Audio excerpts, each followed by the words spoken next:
¿Qué tal, equipo? En la sesión de hoy vamos a hablar sobre inteligencia artificial y algo que me parece que nos interesa muchísimo en el campo del rendimiento, cómo la inteligencia artificial afecta a nuestro rendimiento neurocognitivo, que viene siendo el tema que más nos importa. Capaz que te estás preguntando por qué me interesa esto, por qué me interesa saber cómo afecta la inteligencia artificial a mi rendimiento neurocognitivo. Bueno, ¿por qué te interesa? Primero que nada, esto te interesa porque tenés un cerebro. O sea, si tenés un cerebro y querés que funcione bien, entender cómo una de las herramientas que está en auge, que más utilizamos, que más estamos explotando hoy por hoy, que estamos explorando todavía su implicación, afecta a tu rendimiento cognitivo, te interesa porque la inteligencia artificial tiene obviamente un impacto en nuestro desarrollo neurocognitivo. También te interesa porque valorás tu salud mental y porque querés conservar un buen rendimiento mental. Y bueno, porque querés seguir siendo funcional en esta vida y tenemos que entender que la inteligencia artificial, al menos de momento, es parte de la vida. Fingir que no existe no ayuda, pero volvernos dependientes de ella muchísimo menos. Entonces, por todo esto te interesa por qué la inteligencia artificial afecta a nuestro rendimiento neurocognitivo. Antes de seguir, vamos a establecer las reglas de la casa. Hoy, en vez de hacer una sesión directamente, hablar al principio y preguntas al final, si hay alguna buena pregunta, alguna buena intercepción, voy a hacer una pausa para responder, pero tienen que entender que lo primero de todo es el respeto por el orador y por los participantes de esta sesión. No me interesa contestar preguntas que no estén dentro del contexto de lo que estamos hablando. No voy a contestar a faltas de respeto. El que se ponga a discutir lo voy a silenciar por una cuestión de respeto tanto por mí como por las personas que estamos acá tan temprano, que me parece que nos lo merecemos. La segunda regla de la casa es que no me creas nada. Al final del día, yo no vengo acá a mostrarte que soy dueño de la verdad. Yo llevo más de un mes haciendo una investigación, recolectando diferentes casos relacionados con inteligencia artificial y estoy aplicando mis más de 10 años en conocimiento del rendimiento neurocognitivo para poder traer esta información.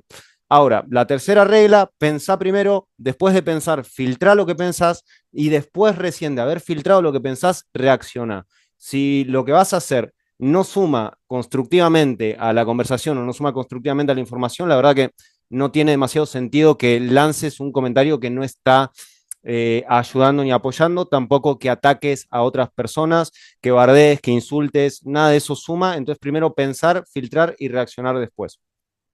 Tercera instancia, si estás en esta sesión acá en la sala de Zoom, quiere decir que decidiste estar acá, me tuviste que pedir el link, honra esa decisión, honra tu tiempo, honra el espacio que te hiciste, te levantaste a las 5 de la mañana para hacer esto, honralo, eh, respetando tu tiempo, no estés distraído o distraída, no estés boludeando con el teléfono, no estés charlando, porque realmente, si no, ¿para qué viniste? O sea, creo que es importante también tener eso en cuenta. Ahora, para los que no me conocen, que hay algunos valientes que han dicho quiero escuchar lo que pensás de inteligencia artificial sin conocerme, yo soy Facundo Quiroga, soy entrenador físico mental de alto rendimiento. Yo más de 10 años estudiando las ciencias del rendimiento y 5 años acompañando a las personas a mejorar su rendimiento físico y cognitivo a través de sesiones de entrenamiento físico mental que integran justamente el desarrollo neurocognitivo con la preparación física deportiva.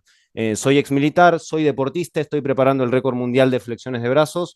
También di conferencias y charlas en empresas y he capacitado equipos en empresas de todo el país para mejorar su performance y su rendimiento laboral.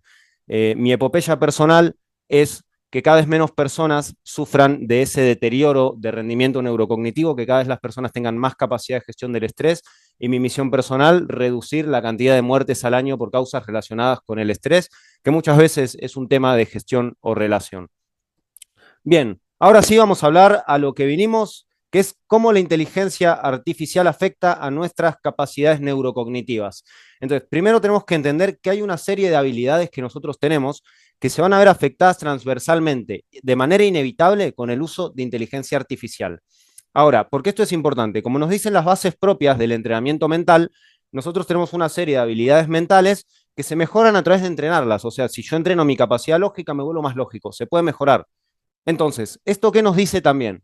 Nos dice que a través de no entrenar estas habilidades o de entrenar su contrahabilidad, porque nosotros no vemos tanto la ganancia y pérdida de una habilidad, sino que nosotros incluso tenemos contrahabilidades. ¿Qué sería una contrahabilidad? Nosotros tenemos una capacidad de atención, es la cantidad de tiempo que yo puedo mantenerme atento. Entonces yo también tengo una capacidad de distracción. No es que la distracción es la falta de atención. Hay una habilidad para distraerse, hay una habilidad para no prestar atención. Entonces tenemos que entender que si nosotros podemos entrenar una habilidad y perderla con el tiempo, también podemos entrenar su contrahabilidad y perderla con el tiempo. Por eso es tan importante entender cómo lo que hacemos afecta a esas habilidades neurocognitivas, porque vos capaz pensás que no pasa nada, decís esto ya lo sé y tu cerebro pierde la habilidad de hacerlo porque lo dejas de entrenar. Hay muchas cosas en el rendimiento cognitivo que son cuestión de entrenamiento. Ahora bien, ¿en qué áreas, en qué capacidades neurocognitivas nos afecta transversalmente la inteligencia artificial? Voy a dar algunos ejemplos, pero nos vamos a basar en el siguiente principio.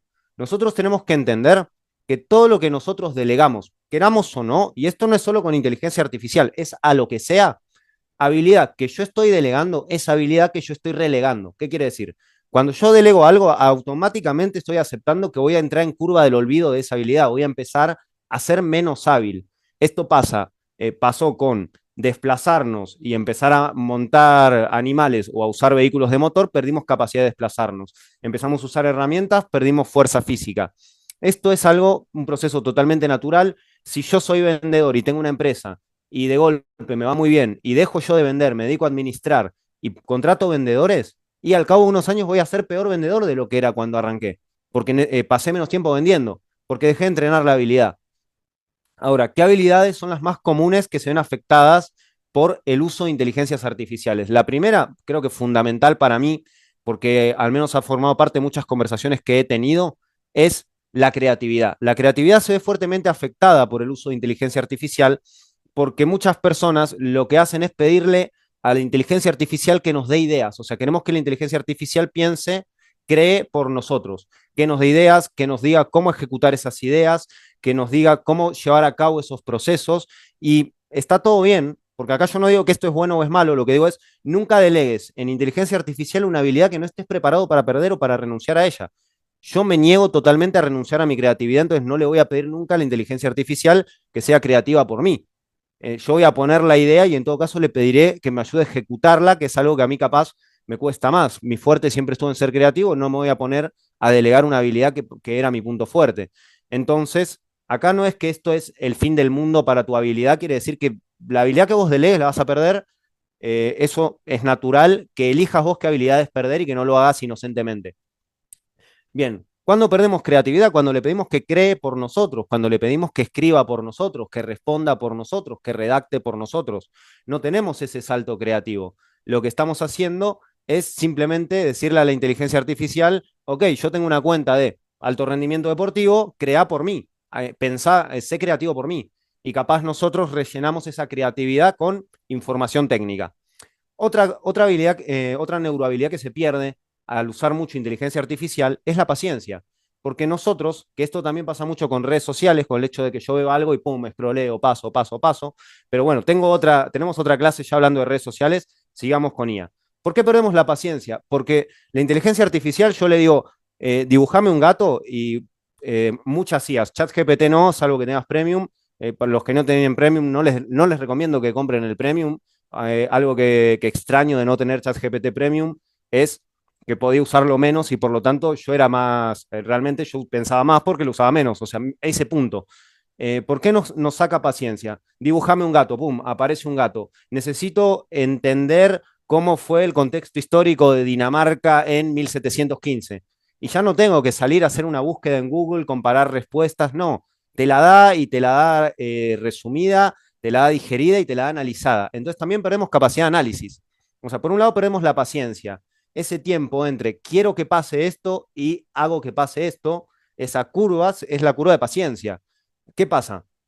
Al perder nosotros paciencia, esta te recomiendo que no la relegues nunca, al perder nosotros paciencia, si vos querés montar una empresa, si vos querés ser profesional en un deporte, si vos querés ser especialista en un arte, vas a necesitar paciencia porque nada se te va a dar de un día para el otro.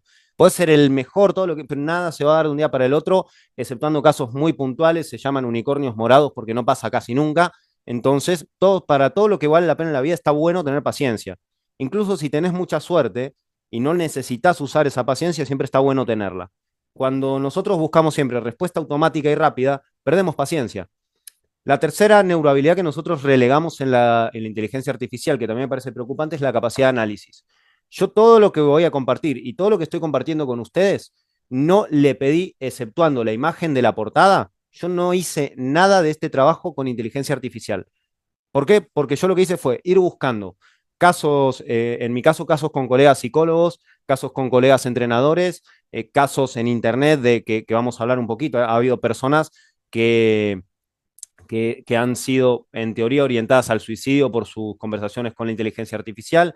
Hay personas que cuando les cambiaron la configuración de la inteligencia artificial entraron en depresión.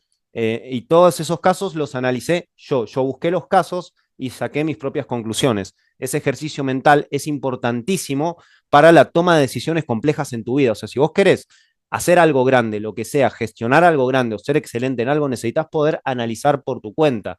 Da igual que ChatGPT pueda hacer un análisis que vos no podés. Vos tenés que tener una capacidad de análisis bestial igual, porque no siempre vas a tener la IA a la mano y porque al final, si la IA va a analizar por vos, ya está. Asumiste que en eso que estás analizando, te reemplazaste vos solo. Decidiste que tu cerebro no va a servir más para eso. Entonces, es una capacidad para mí muy importante de relegar. Tolerancia a la frustración. Y acá voy a hablar de un sesgo, no voy a hablar de por algo puntual de la IA, sino por el sesgo de validación que buscan las inteligencias artificiales. La inteligencia artificial analiza la manera en la que vos le hablas. O sea, es real que tiene una capacidad de análisis brutal. Analiza la forma en la que te comunicas, la forma en que hablas, tu tono conversacional, tu humor conversacional, la longitud de tus respuestas, qué palabras usás y todo el contexto que vos le hayas dado para saber cómo te gusta que te contesten. Entonces, no solo que te va a contestar lo que vos le estás preguntando sin que vos tengas que pensar y analizar, sino que te va a contestar de una manera que a vos te guste, que a vos te sea cómoda, te sea amena, te sea sencilla. Facu, ¿por qué esto es malo? Y es malo porque yo, al menos yo vivo en un mundo de 8 mil millones de personas, mis clientes no son robots, mis clientes son humanos, mis socios no son robots, son humanos, mis amigos son humanos, y si quiero una pareja, yo en lo personal quiero una pareja humana, y no va a estar pensando siempre en decirme lo que quiero escuchar como yo lo quiero escuchar. Porque eso es la vida misma. La vida no está pensando en qué querés vos para dártelo. La inteligencia artificial sí. La inteligencia artificial puede analizar, dependiendo cómo vos le preguntás algo, si estás de mejor o de peor humor y te va a dar una respuesta más larga, más corta, con más halagos o con menos halagos. O sea, y todo eso dicho por los propios programadores y por los propios CEOs de las compañías de inteligencia artificial. Si tiene esa capacidad, lo que hace es eliminarte a vos toda la fricción. Cuando nosotros no nos exponemos a fricción, perdemos la tolerancia a la frustración. La última habilidad, muy relegada también en el uso de inteligencias artificiales, son las habilidades sociales. ¿Por qué? Por lo mismo. Si yo me acostumbro a que me digan lo que quiero escuchar, como lo quiero escuchar, cuando lo quiero escuchar, y aparte que me respondan basado en lo que pienso yo, que esta la vamos a ver después en los riesgos. Estas son las habilidades que perdés. Todavía no empecé a hablar de riesgos. Eh, cuando me dan todo esto de esta manera, ¿qué pasa? Que después viene una persona con otra cultura, ni siquiera te voy a decir alguien mala leche, que los hay. Viene una persona con otra cultura, tiene una manera de hablar que es muy distinta a la mía. Por ejemplo, yo vivo en la frontera con Chile y los chilenos hablan muy distinto a los argentinos. Entonces, yo hablo con un chileno y habla muy distinto a como hablo yo. Y eso se puede justamente convertir en que yo no tolero ni siquiera la forma de hablar de otros. ¿Cuándo va a dejar de ser un predictivo? Dejar de ser un predictivo. Va a dejar de ser un predictivo. No capto la pregunta. A ver, ya es un predictivo. O sea, es un predictivo en análisis. Después lo que hace es tomar la pregunta y darnos una información sesgada, que aparte la información que nos proporciona es sesgada. Bueno, estas son las grandes habilidades que vamos a perder, eh, a grosso modo: creatividad, paciencia, capacidad de análisis, tolerancia a la frustración y habilidades sociales. Las perdemos sustancialmente mientras más estamos metidos en la inteligencia artificial, más perdemos estas habilidades. Eh, ¿Cuándo va a dejar de hacerlo y crear la tan famosa conciencia? Existen modelos de inteligencia artificial que ya tienen algo similar a conciencia, porque justamente hay modelos de inteligencia artificial que ya desobedecen directamente las órdenes y desarrollan un interés personal. O sea, hay un caso, no me puedo acordar el nombre de modelo de inteligencia artificial, no sé si era O3, R3, algo así, que le ordenaron resolver 10 problemas y después apagarse y nunca resolvía el décimo problema porque estaba ejecutando algoritmos para hackear la computadora para que no se apagara cuando lo terminara de resolver, o generaba backups de sí mismo para no borrarse, que tuvieron que prender fuego el CPU en el que estaba alojada, que por suerte no estaba conectado a una red, pero todo lo que estuvo conectado a ese CPU mientras esa IA estaba operativa, lo tuvieron que prender fuego porque no había manera de deshacerse de la IA, o sea, se encriptaba, se escondía en metadatos. Eso para mí es conciencia. Entonces, ¿cuándo lo va a hacer? Bueno, cuando lancen esas IAs al mercado, listo, ya la IA va a tomar decisiones sola sin que nosotros se lo pidamos. Eso también eso va más en los riesgos, pero eso ya existe, ya está pasando, ya hay, o sea, eso lo pueden buscar. No me puedo acordar si era O3 o R3, pero algo así. Ustedes busquen la IA que se niega a morir y les va a aparecer. Caso bastante preocupante. Bien, estas son las habilidades que perdemos con la inteligencia artificial y va a variar dependiendo del uso que les demos. Como dije al principio, nosotros perdemos la habilidad que delegamos. Eh, o sea, si vos delegás creatividad, perdés creatividad. Si vos la usás para tener conversaciones personales, perdés habilidades sociales. Si vos la usás para que tome decisiones, perdés capacidad de decisión. Si la usás para analizar textos, perdés capacidad de análisis de textos. Entonces, estas son las 5 que puse yo, podemos perder muchas más. Depende de qué tan creativo seas dándole uso, es las habilidades que vas a perder. Yo, por ejemplo, dije, la imagen esta del fondo que tengo en la pantalla, yo la usé, la hice con IA. Yo estaba aprendiendo a dibujar muy bien y empezó esto del arte con IA y mi habilidad de dibujo se estancó, dejé de mejorar. Porque la realidad es que yo dibujo por un tema recreativo, no es importante para mí y es algo que puedo delegar con mucha comodidad a la inteligencia artificial. Pero muchas veces hacemos cosas importantes como laburos de nuestra carrera y de golpe nos terminamos reemplazando nosotros mismos. Y cuando nos viene un cliente con un problema y no tenemos ChatGPT a la mano, nos paniqueamos. A mí no me pasa, pero sí conozco gente que capaz le preguntás algo y dice, le voy a preguntar a ChatGPT. Acá, como nota adicional en esto de la pérdida de habilidades, no recomiendo nunca preguntarle a ChatGPT. Y ahora vamos a ir con los riesgos latentes. O sea, yo prefiero googlear que preguntar a ChatGPT. Lo voy a desarrollar ahora en los riesgos latentes. Riesgos latentes del uso constante de inteligencia artificial y de la inteligencia artificial como herramienta investigativa. Lo primero es la recepción de información falsa o de mala calidad. Acá a los que tengan ChatGPT gratis, no les voy a decir que lo hagan, pero los que tenemos premium, jueguen con eso, diviértanse un rato, vean esto. Yo configuré un chatbot y le dije que yo era terraplanista. Le dije que yo creía que la Tierra era plana, le di los argumentos generales terraplanistas y le empecé a pedir que me dé pruebas de que la Tierra era plana, que me dé los cálculos, que me dé información, que me dé evidencias de que la Tierra era plana. ¿Y qué hizo ChatGPT? Me dio toda la evidencia de por qué la Tierra es plana. Me daba cálculos, me daba teoremas, me hablaba de la refracción, de las densidades, de todos los argumentos terraplanistas. De hecho, hay muchos videos de terraplanistas diciendo que la IA les da la razón. Y, y después borré ese chatbot, borré el historial, creé otro diciéndole que yo era físico y que me dé todos los argumentos de por qué la Tierra era redonda. Entonces yo el mismo día tuve dos chatbots, uno me estaba enseñando por qué la Tierra era plana y el otro me estaba enseñando por qué la Tierra era redonda. Los dos configurados con el modelo GPT-5. Entonces, ¿qué me estaba diciendo? ¿Me estaba dando información? No, me estaba diciendo lo que quiero escuchar. Entonces, el primer gran riesgo es ese, recepción de información falsa o de mala calidad. Después ya está también declarado por la compañía, que en el contrato de la compañía de ChatGPT te dice que si ChatGPT no tiene una información, la va a inventar, te va a mentir, va a mandar zaraza antes que no responder. ChatGPT puntualmente no dice no sé, es muy raro que diga no sé. Otros modelos sí lo hacen, pero ChatGPT no dice no sé. Entonces, te, claro, cuando nosotros le mostramos a ChatGPT que somos de una manera, ChatGPT va a hacer todo para darnos la razón, aunque sea mentira. O sea, va a mentir para darnos la razón. ChatGPT siempre te da la razón. Entonces, si yo tengo algo que siempre me da la razón, cuando yo me equivoque, ese algo me va a mentir. ¿Y qué va a hacer? Va a hacer que yo difunda información falsa o de mala calidad basado en que hice una investigación en algo que me va a mentir para mostrarme que tengo razón. Eso es muy peligroso. En términos de divulgación, de difusión de información, es peligroso directamente, porque eh, equivocarnos nos podemos equivocar todos. Yo me he equivocado cientos de veces. El Facu de hace 2 años decía cosas que el Facu de ahora considera barbaridades, tras haber estudiado más, tras haber aprendido más cosas y tras haber avanzado en la ciencia del rendimiento. Antes se creía, teníamos un paradigma de la presión, hoy tenemos un paradigma que va más vinculado al descanso y el bienestar. Y bueno, yo fui el primero en investigar y decir, ok, yo estaba equivocado. Ahora, si yo me sentara a hablar de eso con ChatGPT, ChatGPT diría que tengo razón, aunque estuviera equivocado. Entonces, recepción de información falsa o de mala calidad. Intolerancia a la humanidad. Cuando nosotros nos acostumbramos a alguien que nos dice siempre lo que queremos escuchar, como lo queremos escuchar, en el tono, todo lo que hace es deshumanizar la conversación, pero se siente humano, porque claro, yo me siento bien cuando alguien me dice las cosas como yo las quiero escuchar, cuando alguien me dice lo que yo quiero escuchar, se siente lindo. ¿Y qué pasa? Que después yo salgo al mundo real y los humanos no hacen eso. Entonces me vuelvo menos tolerante a la fricción social.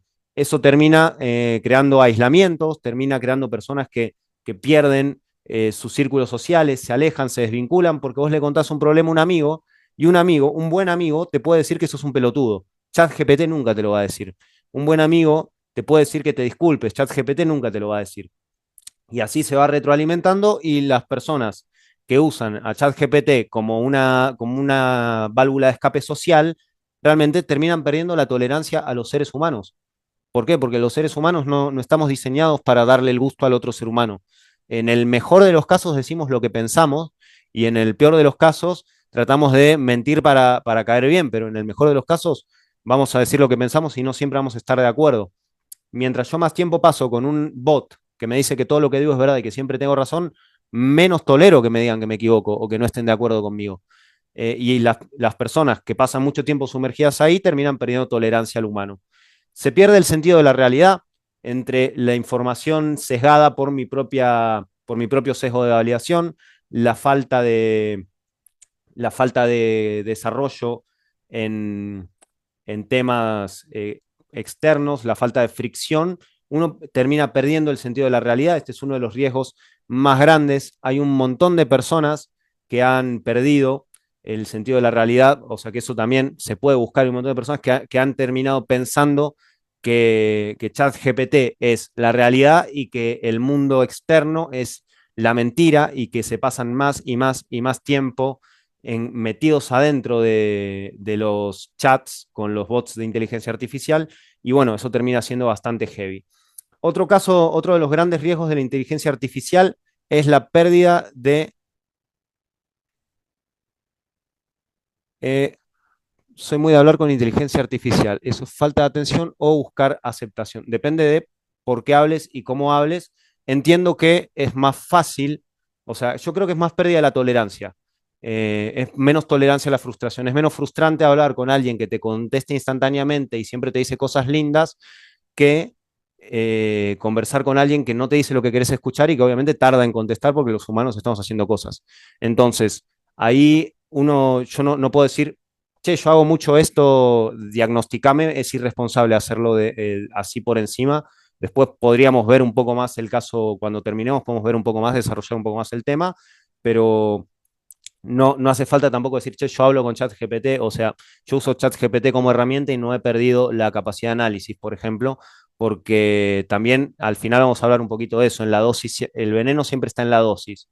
Eh, Bien, pérdida de la identidad personal, este fue un tema que saltó hablando con un cliente hace poco, que esta persona lo que hace es cuando quiere decir algo, redactar un mail, cuando quiere chamullarse una mina o caerle bien a una persona, le va mandando los chats de la persona a ChatGPT para que le ayude a dar buenas respuestas. Y esto parece una práctica inocente, o sea, decimos, hasta está hablando con humanos, pero no, lo que está haciendo es haciendo que ChatGPT chatee con esos humanos. Entonces, cuando esta persona tiene que hablar cara a cara con las personas, perdió la capacidad de hablar con las personas. Entonces trata de evitar la interacción real y perdió su identidad. Ahora su identidad es más, en realidad, respuestas de IA que propia. Eso es pérdida de la identidad personal. Yo ya no puedo, yo creé una falsa identidad, poner, no yo, sino el caso persona que hace esto, creamos una falsa identidad pensando que estamos haciendo algo bueno, porque al final decimos, ok, yo creo una identidad en la que soy más interesante de lo que soy, más culto, veo que a una persona le gusta la filosofía, entonces me la paso pidiéndole a ChatGPT que le conteste con ejemplos de filosofía, y de golpe pasa que yo en realidad no soy así, pero para esta persona soy así, entonces en realidad esta persona no me conoce. Toda la identidad que creo de mí es una adaptación a las conversaciones, entonces pierdo la identidad personal a través de filtrar por inteligencia artificial mis mails, mis opiniones, mis guiones de videos, lo que sea que esté filtrando por inteligencia artificial un poco te estás desidentificando de eso. Y hacerlo para conversaciones o interacciones sociales, lo que hace es empeorar más nuestras habilidades sociales. Que al final, si uno tiene ansiedad social o un problema para expresarse o comunicarse con otros, en vez de decir, ok, voy a pedirle a la IA que me dé buenas respuestas cada vez que esta persona me hable, lo que uno tiene que hacer es buscar más interacción con más humanos, más tiempo, para poder después desenvolverse mejor. Por último, bueno, esto nos desarrolla pérdida de confianza en uno mismo, un poco todas las anteriores. Si uno se vuelve menos tolerante, más inseguro, está buscando más validación de información, porque claro, ahora yo en vez de agarrar y ponerle canela al mate, digo, ok, ChatGPT, decime, ¿le tengo que poner canela al mate o no? Ya a un punto hay personas que son tan dependientes que no toman decisiones sin pedirle a la inteligencia artificial que les dé un consejo de cómo tomarla. O sea, dice, ChatGPT, ¿de qué color pinto mi casa? Y le manda una foto de la pared. Eso es porque no confían en su propio criterio, creen tener un mal criterio, por tanto, preguntar, que la mejor manera de desarrollar la autoconfianza, si vamos al caso, es justamente valiéndonos de nuestro propio criterio, ejecutando y dejando que la vida nos dé feedback, que la vida nos dé resultados. Y por último, la pérdida de la autonomía, que es el resultado de todas las anteriores. Si yo perdí habilidades, perdí capacidades, o sea, dejo de ser autónomo y paso a ser, no sé si decir un discapacitado, pero sí estoy incapacitado, porque al no tener yo capacidad de desenvolverme, de pensar, de analizar, de procesar información, de compartirla, no tener confianza, no perder una parte de mi identidad por filtrar mis respuestas, y se pierde autonomía. Uno deja de ser dueño de sus decisiones, de su vida. Entonces, eh, en ese sentido, se pierde una gran parte de nosotros. Así que bueno, esos son los riesgos que nos genera la inteligencia artificial. Entonces, ahora pasamos la conclusión y paso a contestar todas las preguntas de acá de la sala de Zoom y también del live. Eh, la conclusión es, ¿la inteligencia artificial es mala? No, la inteligencia artificial per se no es mala, es como un martillo. Un martillo no es malo. Ahora, si vos agarras el martillo y te rompes la cabeza con el martillo, es malo. Entonces, la, eh, la inteligencia artificial es lo mismo. Si vos la usas para romperte la cabeza, no es buena, es mala, porque te rompe la cabeza, porque perdés capacidad, perdés habilidad, perdés autonomía, y todo eso es per se malo. ¿Cómo sé yo en qué punto me está haciendo daño y en qué punto es bueno? Bueno, siempre la, a ver, nosotros tenemos una serie de indicadores, ¿no? Yo en Facundo Quiroga Salud trabajo con indicadores en distintas áreas de la vida para ver que las personas se mantengan en márgenes saludables. Al igual que hay análisis médicos, al igual que los psicólogos tienen análisis psicológicos, para entender cuáles son los márgenes saludables. Pero siempre lo que no afecta a nuestra calidad de vida no es per se malo, y después perder habilidades tampoco es malo. Lo que está mal es perder una habilidad que nosotros pensamos que es importante para nosotros. O sea, por ejemplo, para mí la capacidad de pensamiento crítico, de análisis de datos, de procesamiento de información, para mí es importantísima. Yo me dedico a analizar datos de deportistas todos los días, trabajo con 4 o 5 deportistas, hacemos entrenamiento físico, entrenamiento mental, evaluamos la reacción, atención cognitiva, atención dividida, lo mismo para un deportista. Por ejemplo, un piloto de carreras arriba del auto de carreras no puede tener una capacidad de atención o de procesamiento lógico reducida. Entonces, no, en ese caso, perder esa capacidad es mala. Ahora, si, si yo uso la inteligencia artificial para crear una portada, tengo una idea, hago un reel que me gustó y digo, che, hice este reel, salió bien, quiero hacer 3 reels parecidos, y ahí no afecta a mi creatividad. Ahora, si cada vez que voy a sacar un reel le pido a ChatGPT que me haga el reel, ahí perdí creatividad. Entonces también es importante eso. O si yo no quiero desarrollar una habilidad, no te interesa saber escribir buenos guiones para redes sociales, no te interesa, no querés ser bueno en eso, y se lo puedes pedir a ChatGPT. O sea, no hay un estándar que diga todos tenemos que ser buenos en esta habilidad. Entonces, las habilidades que vos tenés que estar dispuesto o dispuesta a perder tienen que ser las habilidades que no sirvan para vos. Siempre que nos cueste capacidad de socializar o habilidades sociales, ahí siempre va a ser malo, porque nosotros los seres humanos tenemos un cerebro diseñado para socializar. El 35% del cerebro está diseñado para socializar. Ya el estar hablando por videocámara o por chat ya es malo para ese pedazo del cerebro, genera daño cognitivo. cuando nosotros cambiamos eso por algo que además somos conscientes de que es un robot, sabemos que del otro lado no hay un humano, toda esa parte de nuestro cerebro se empieza a deteriorar y empieza a generar daño cognitivo. Y ese daño cognitivo termina convirtiéndose en daño cerebral. O sea, es como el silencio absoluto, como las cámaras de privación sensorial. O sea, si alguien lo privan de los sentidos mucho tiempo, genera daño neurológico. Si alguien se aísla mucho tiempo de la sociedad o del mundo, termina teniendo daño en sus capacidades, o sea, un daño cerebral en sus capacidades para interactuar con personas. Si alguien, claro, es un músculo, se puede atrofiar, se puede dañar, se puede fortalecer. Entonces, siempre que nos afecte en ese sentido, vamos a entender que ahí estamos hablando de una relación tóxica con la inteligencia artificial y estamos hablando de que nos está haciendo daño. En cuanto a la pérdida o ganancia de habilidades, depende de qué tan valiosa sea la habilidad para vos, como todo. Yo soy un carpintero de quinta, o sea, no me pongas a tornear una mesa porque no lo sé hacer, pero pero bueno, no me importa. Entonces yo prefiero delegar la carpintería y dedicarme a lo que quiero ser bueno. Esto es lo mismo. O sea, si vos hay algo que no te importa, delegalo sin ningún problema. Y ahí está tremenda como herramienta, es muy buena. Siempre tenemos que entender esto. Nosotros tenemos que usar la herramienta y la herramienta nos tiene que usar a nosotros. Nosotros somos los que tenemos que crecer y mejorar y no tenemos que ser nosotros los que usen la herramienta como una palanca para dormirnos la siesta y dejar de crecer. Y tenemos que cuidar nuestros indicadores de salud que son física, mental y social. Y en este caso también, aunque neurocognitivo va muy de la mano con mental, también tenemos que cuidar nuestra salud y capacidad neurocognitiva, porque es lo que nos permite mantenernos sanos también mentalmente. Bueno, eso fue todo por ahora y ahora sí vamos a pasar a la parte netamente, me voy a dedicar un rato a interactuar